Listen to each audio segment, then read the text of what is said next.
Hello everyone, आपके अपने YouTube channel state PCS सब में आप सभी का स्वागत है। हम सॉल्व कर रहे हैं करंट अफेयर और ये पतली वाली जो क्रॉनिकल मैगजीन आती है उसे हम सॉल्व कर रहे हैं। ये जून मंथ की मैगजीन है और आपके सभी प्रतियोगी परीक्षाओं के लिए इम्पॉर्टेंट है। आप किसी भी परीक्षा की एग्ज़ाम की तैयारी करना चाह रहे हैं तो आप इस मैगजीन से करंट अफेयर पढ़ सकते हैं। यहाँ पे देख पा रहे होंगे कि जो इम्पोर्टेंट करंट अफेयर है सब यहाँ पे दिया हुआ है। साथ ही यहाँ पे मिसलेनियस में इम्पॉर्टेंट जो पेपर होने वाले हैं उनके मॉक टेस्ट दिया हुआ है। हुए जो पेपर हो चुके हैं उनके यहाँ पे व्याख्यात्मक हल वगैरह दिया है। साथ ही उत्तर प्रदेश का करंट अफेयर, बिहार का करंट अफेयर और साप्ताहिक प्रश्न, वन लाइनर, समसामयिकी सब यहाँ पे दिया हुआ है। अब यहाँ पे देखते हैं कि यहाँ पे जो टॉपिक है आज हम कौन सा टॉपिक पढ़ेंगे। तो इसके पहले जो हमने राज्य समाचार, राष्ट्रीय आर्थिकी, अंतर्राष्ट्रीय विज्ञान एवं प्रौद्योगिकी, पर्यावरण एवं पारिस्थितिकी, रिपोर्ट एवं सूचकांक, योजना एवं कार्यक्रम, बैंकिंग, वित्तीय सेवा एवं बीमा, उद्योग एवं व्यवसाय सॉल्व कर चुके हैं। साथ ही खेल भी हमने सॉल्व कर लिया। आज का जो टॉपिक है बहुत ही ज़्यादा इंपॉर्टेंट है क्योंकि हर एग्जाम में यहाँ से प्रश्न जरूर पूछे जाते हैं। ये है सार संक्षेप। सार संक्षेप में क्या क्या है, तो सार संक्षेप में आपको निधन मिल जाएगा, इम्पॉर्टेंट जो नियुक्तियाँ हुई हैं वो भी दिया गया है और युद्धाभ्यास है, जो इम्पोर्टेंट कोई स्थान है जो चर्चा में है वो दिया गया है। साथ ही जो इम्पोर्टेंट बुक आई है वो है और यहाँ पे महत्वपूर्ण जो दिवस दिए हुए हैं वो सब दिया गया है। तो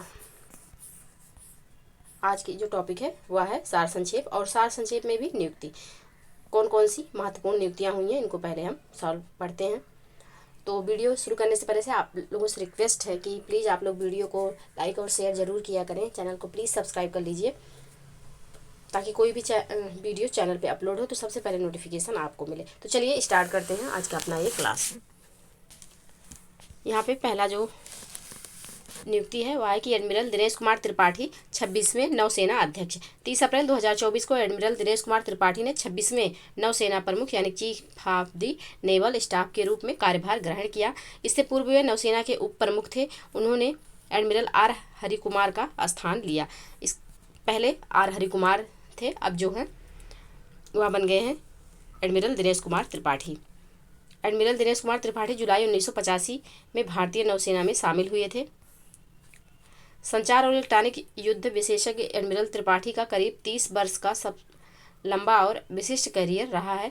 नौसेना के उप प्रमुख का पद संभालने से पहले वे पश्चिमी नौसेना कमान के flat officer commanding in chief रह चुके हैं। इन्हें अति विशिष्ट सेवा मेडल एवं नौसेना मेडल से भी सम्मानित किया जा चुका है। नेक्स्ट जो नियुक्ति है वह है कि नलिन प्रभात एनएसजी के महानिदेशक। हाल ही में वरिष्ठ आईपीएस अधिकारी नलिन प्रभात को देश के आतंकवाद विरोधी बल राष्ट्रीय सुरक्षा गार्ड यानी कि एनएसजी के महानिदेशक के रूप में नियुक्त किया गया है। प्रभात आंध्र प्रदेश काडर के 1992 बैच के आईपीएस अधिकारी हैं और वर्तमान में केंद्रीय रिजर्व पुलिस बल यानी कि सीआरपीएफ में अतिरिक्त महानिदेशक के पद पर कार्यरत हैं। कैबिनेट की नियुक्ति समिति ने 31 अगस्त 2028 यानी उनकी सेवानिवृत्ति की तारीख तक की अवधि के लिए एनएसजी के महानिदेशक के रूप में उनकी नियुक्ति को मंजूरी दे दी है।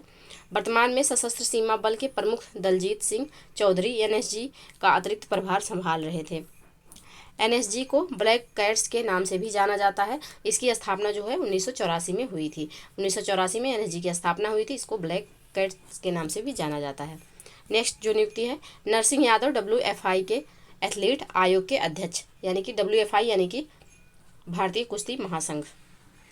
24 अप्रैल 2024 को राष्ट्रमंडल खेलों में पूर्व स्वर्ण पदक विजेता नरसिंह पंचम यादव को भारतीय कुश्ती महासंघ के एथलीट आयोग का अध्यक्ष चुना गया। एथलीट आयोग का गठन पहलवानों की शिकायतों के निपटान के लिए किया गया है।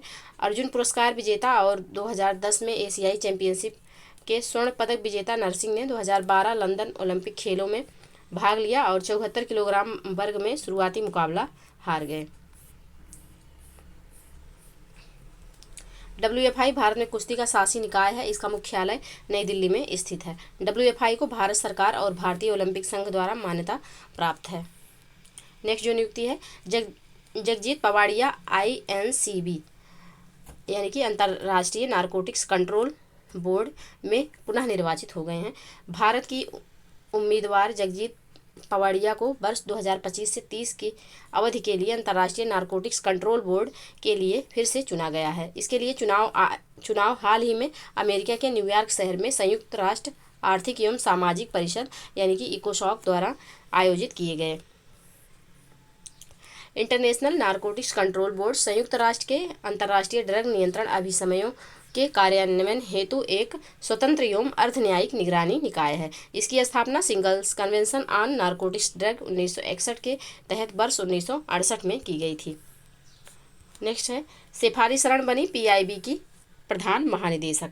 शेफाली बी शरण ने 1 अप्रैल 2024 को पत्र सूचना कार्यालय के प्रधान महानिदेशक का पदभार ग्रहण किया। सुश्री शरण भारतीय सूचना सेवा के 1990 बैच की अधिकारी हैं। मनीष देसाई के सेवानिवृत्ति के बाद उन्होंने यह पद संभाला। शेफाली शरण ने वित्त मंत्रालय, स्वास्थ्य एवं परिवार कल्याण मंत्रालय, सूचना एवं प्रसारण मंत्रालय के प्रेस सूचना ब्यूरो अधिकारी के रूप में मीडिया प्रचार कार्यभार संभाला है। उन्होंने भारत के चुनाव आयोग के प्रवक्ता के रूप में भी काम किया है। शेफाली शरण पीआईबी का नेतृत्व करने वाली 5वीं महिला अधिकारी हैं, यानी कि पहली नहीं है, ये 5वीं महिला अधिकारी हैं। नेक्स्ट है मनोज पांडा 16वें वित्त आयोग के पूर्णकालिक सदस्य। केंद्र सरकार ने इंस्टीट्यूट ऑफ इकोनॉमिक ग्रोथ के पूर्व महानिदेशक मनोज पांडा को 16वें वित्त आयोग का पूर्णकालिक सदस्य नियुक्त किया है। 16वां वित्त आयोग 1 अप्रैल 2026 को शुरू होने वाले 5 वर्षों की अवधि के लिए 31 अक्टूबर 2025 तक अपनी रिपोर्ट राष्ट्रपति को सौंपेगा। नीति आयोग के पूर्व उपाध्यक्ष और कोलंबिया विश्वविद्यालय के प्रोफेसर अरविंद पनगड़िया को 16वें वित्त आयोग का अध्यक्ष नामित किया गया है।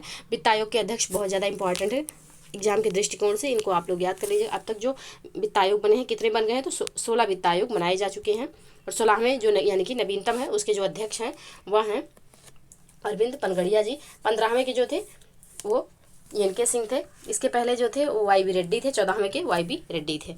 नेक्स्ट जो यहाँ पे पॉइंट है वो है कि आयोग के अन्य सदस्य में Ajay Narayan Jha, any George Matthew, Niranjan Rajadhyaksha और सौम्य क्रांति घोष शामिल हैं।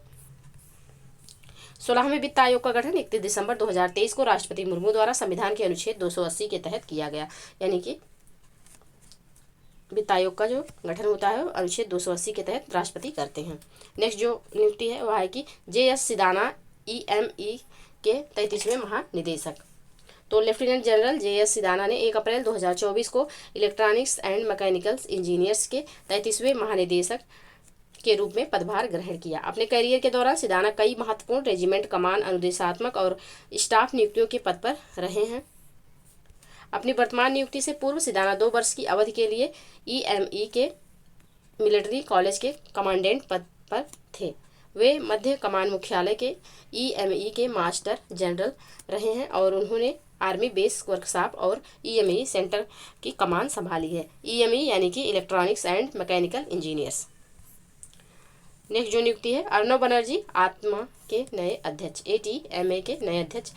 सीएट लिमिटेड के प्रबंध निदेशक और मुख्य कार्यकारी अधिकारी अर्नव बनर्जी को ऑटोमोटिव टायर मैन्युफैक्चर एसोसिएशन यानी कि ATMA के नए अध्यक्ष के रूप में चुना गया है। Automotive tyre manufacture association Bharat में ऑटोमोटिव टायर क्षेत्र के लिए राष्ट्रीय उद्योग निकाय है। ATMA देश के सबसे सक्रिय राष्ट्रीय उद्योग निकायों में से एक है जो 90,000 करोड़ यानी कि $11 बिलियन के ऑटोमोटिव टायर उद्योग का प्रतिनिधित्व करता है।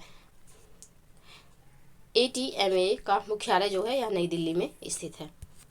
नेक्स्ट जो नियुक्ति है यह है कि सुरभि गोयल को म्यूनिख री इंडिया की पहली महिला CEO। पुनः बीमा, प्राथमिक बीमा और बीमा संबंधी जोखिम समाधान की वैश्विक प्रदाता म्यूनिख रे ने इंडिया ब्रांच की मुख्य कार्यकारी अधिकारी के रूप में सुरभि गोयल को नियुक्ति की घोषणा की है। सुरभि गोयल अक्टूबर 2024 से म्यूनिख रे की इंडिया ब्रांच की मुख्य कार्यकारी अधिकारी होंगी। वह इस कंपनी की भारत में पहली CEO हैं। उनकी नियुक्ति नियामक मंजूरी के अधीन है। यह भारत में म्यूनिख रे की संपत्ति और दुर्घटना पुनः बीमा व्यवसाय के लिए जिम्मेदार होगी। महेंद्र सिंह धोनी फ्रांसीसी कार निर्माता सियोट्रेन के ब्रांड एम्बेसडर बनाए गए हैं। भारतीय क्रिकेट के दिग्गज खिलाड़ी महेंद्र सिंह धोनी को भारत में फ्रांसीसी कार निर्माता सियोट्रेन का ब्रांड एम्बेसडर नियुक्त किया गया है। इसका उद्देश्य प्रतिस्पर्धी बाजार में स्टेनलिट्स समूह की कंपनी सियोट्रेन के लिए ब्रांड पहचान को बढ़ावा देना है। सियोट्रेन भारत में मॉडल यानी कि C3 एयरक्राफ्ट, C5 एयरक्राफ्ट और C3 इलेक्ट्रॉनिक कार की बिक्री कर रही है। धोनी ने 2007 में टीम इंडिया के लिए कप्तान के रूप में पदार्पण किया था। नेक्स्ट जो नियुक्ति है यह है कि अनुराग कुमार CBI के संयुक्त निदेशक। अप्रैल 2024 में भारतीय पुलिस सेवा के वरिष्ठ अधिकारी अनुराग कुमार को केंद्रीय अन्वेषण ब्यूरो के संयुक्त निदेशक के पद पर नियुक्त किया गया है। कैबिनेट की नियुक्ति समिति ने उनकी नियुक्ति को मंजूरी दी। इनका कार्यकाल 24 फरवरी 2027 तक रहेगा। अनुराग कुमार असम मेघालय कैडर के 2004 बैच के भारतीय पुलिस सेवा यानी कि IPS के अधिकारी हैं। ये वर्तमान में पुलिस अनुसंधान एवं विकास ब्यूरो में कार्यरत हैं। नेक्स्ट जो नियुक्ति है वह राकेश मोहन विश्व बैंक के आर्थिक सलाहकार पैनल में नियुक्त। विश्व बैंक समूह में भारतीय रिजर्व बैंक के पूर्व डिप्टी गवर्नर राकेश मोहन को अपने आर्थिक सलाहकार पैनल में नियुक्त किया है। विश्व बैंक का आर्थिक सलाहकार पैनल विश्व बैंक समूह के लिए रणनीतिक समस्याओं जैसे उसके उद्देश्यों, अनुसंधान एजेंडों और कार्यों का ध्यान केंद्रित करेगा। पैनल विश्व समूह को अपने उद्देश्यों को पूरा करने में विश्व बैंक समूह को अपने उद्देश्यों को पूरा करने में मदद करने के लिए सलाह और अंतर्दृष्टि प्रदान करेगा। राकेश मोहन वर्तमान में नई दिल्ली स्थित think tank centre for social and economic progress के एमेरिटस अध्यक्ष और प्रतिष्ठित फेलो हैं। वे प्रधानमंत्री की आर्थिक सलाहकार परिषद के अंशकारी सदस्य भी हैं। इससे पूर्व वे अंतर्राष्ट्रीय मुद्रा कोष के कार्यकारी निदेशक एवं वित्त मंत्रालय में आर्थिक मामलों के सचिव तथा मुख्य आर्थिक सलाहकार जैसे उल्लेखनीय पदों पर कार्य कर चुके हैं। अब यहाँ देखते हैं कि इम्पोर्टेंट निधन। पीटर हिंग्स 8 अप्रैल 2024 को नोबेल पुरस्कार विजेता ब्रिटिश भौतिक विज्ञानी पीटर हिंग्स का 94 वर्ष की आयु में निधन हो गया। पीटर हिंग्स का जन्म 29 मई 1929 को ब्रिटेन के न्यू कैसल अपॉन टाइन में हुआ था। पीटर हिग्स बोसान पार्टिकल या गॉड पार्टिकल की खोज के लिए प्रसिद्ध हैं। इन्होंने 1964 में हिग्स बोसान की भविष्यवाणी की थी। Higgs boson electron, quark, photon या न्यूट्रॉन या न्यूट्रिनो जैसे एक प्राथमिक कण है। हिग्स बोसान हिग्स क्षेत्र का मूलभूत बलवाहक कण है जो मूलभूत कणों को उनका द्रव्यमान प्रदान करने के लिए जिम्मेदार है। वर्ष 2012 में सर्न के वैज्ञानिकों ने हिग्स बोसोन के अस्तित्व की पुष्टि की थी। हिग्स के फ्रैंकोइस एंगलर्ड के साथ अपने कार्य के लिए वर्ष 2013 में भौतिकी में नोबेल पुरस्कार प्राप्त किया था। नेक्स्ट जो मृत्यु है वह है कि सुब्रमण्यम धारेश्वर की 25 अप्रैल 2024 को प्रसिद्ध यक्षगान कलाकार सुब्रमण्यम धारेश्वर का 67 वर्ष की उम्र में निधन हो गया। और ये जो यक्षगान है यह कर्नाटक से संबंधित है। उन्हें उनकी मखमली आवाज़ के लिए भगवत श्रेष्ठ के नाम से जाना जाता है। इम्पॉर्टेंट है, भगवत श्रेष्ठ के नाम से इनको जाना जाता था। उन्होंने प्रसिद्ध यक्षगान कलाकार कलिंग नवादा की वर्ष 1990 में मृत्यु हो जाने के बाद बडागु थितु स्कूल ऑफ यक्षगान में उत्पन्न हुई खालीपन को भरा। उन्होंने बडागु थितु संस्करण में यक्षगान को अनोखे रूप में पेश कर इस कला को नई ऊंचाइयों पर पहुंचाया।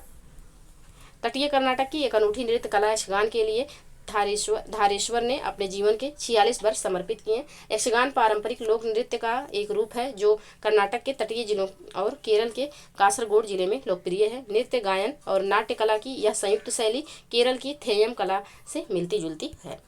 नेक्स्ट जो नृत्य है वह है सुधीर कक्कड़ की। 22 अप्रैल 2024 को भारतीय मनोविज्ञान के जनक के रूप में प्रसिद्ध सुधीर कक्कड़ का 85 वर्ष की आयु में निधन हो गया। सुधीर कक्कड़ का जन्म वर्ष 1938 में उत्तराखंड के नैनीताल जिले में हुआ था। इन्होंने भारत में मनोविश्लेषण के क्षेत्र में महत्वपूर्ण योगदान दिया। मानव व्यवहार और संस्कृति की जटिलताओं की खोज की। इन्होंने कई किताबें और लेख लिखे जो भारतीय संस्कृति, पौराणिक कथाओं और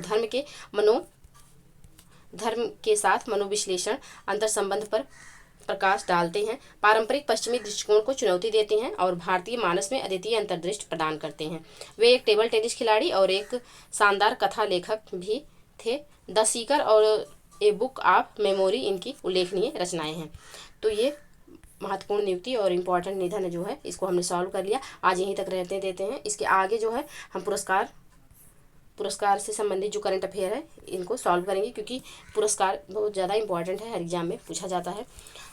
तो आज के लिए बस इतना ही। आप लोग वीडियो को लास्ट तक देखिएगा। वीडियो को लाइक और शेयर करना ना भूलिएगा। चैनल को प्लीज़ सब्सक्राइब कर लीजिए। मिलते हैं नेक्स्ट वीडियो में, तब तक के लिए पढ़ते रहिए, स्वस्थ रहिए। जय हिंद, जय भारत।